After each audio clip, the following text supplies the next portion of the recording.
I'm joined by Kelly Carter Jackson, an associate professor in Africana Studies at Wellesley College. She's also the author of the book Force and Freedom, Black Abolitionists and the Politics of Violence. Kelly and other academics will be participating in a 24-hour teach-in in Florida this week to teach factual history, voter empowerment, and to confront the political assault on that state's educational system. Professor, good to see you again. Thank you for joining us. Hi there. Thanks for having me. Look, let's talk about this. Are there circumstances in which a State Department of Education would validly reject or ask for the editing of a textbook? And if so, how does give me that context with respect to what's happened in Florida? Yes, so there are big panels, committees that come together to decide what goes in a textbook, what stays out of a textbook, what gets 2 chapters, what gets 2 paragraphs. All of it is really, really political. All of it is highly contested. And they go back and forth deciding about what has validity, what has, sources, what can create discussion and critical thinking. So it's highly contested to be in these spaces and in these rooms. But people who are in these rooms have to be so careful, because whatever they choose to put at the center, whatever they choose to marginalize or leave out will have huge implications for how students learn American history. So the stakes are super high. Where are we in this process? So, for instance, parts about police protests against police brutality. Is it one of those things where it's too fresh and you think in 5 years it'll fix itself? Or do you think this is uniquely political in Florida because Governor DeSantis doesn't like what he and his supporters call CRT, doesn't like wokeism and all that? Is this part of the political moment in Florida in which we're seeing sort of book banning of normal books, not even educational books?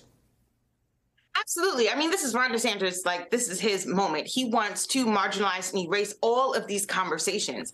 As historians, though, I will say we try to stop within the last 20, 30 years. Right. But even if you were to do that, I can't imagine a textbook that doesn't cover the Rodney King riots, that doesn't cover the Rodney King beating. There are so many other instances in American history that you can use to talk about police brutality that don't necessarily have to include the past 3 years. We can go back much further, and there will still be resonance. And I think that when you have a conversation and you teach something like the LA riots, students will question the teacher and say, wow, isn't this just like George Floyd? Isn't this just like, pick another high profile incident? And that's where you get to have those deeper conversations. And that's why it's so important for it to be included. So as an educator, let's just pull back the lens. We have a world and a society that is absent some critical thinking, which is why we get these polarizations that we see here in America and overseas.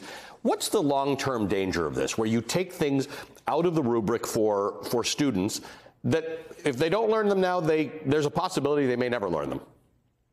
Yeah, it makes one's world incredibly small.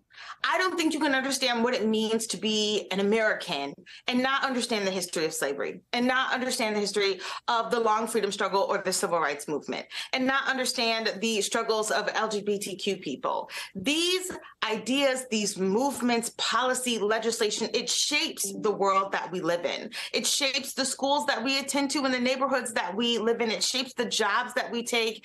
It also becomes even more existential about who we hire, who we fire, who we promote, who we think is capable, who we think has made major contributions. So when I think about people being left out, marginalized, and erased, I'm terrified by this, which is why I'm going to Florida to participate in this 24-hour teach-in to let people know that knowledge is power, and the Republicans are deathly afraid of other people having power.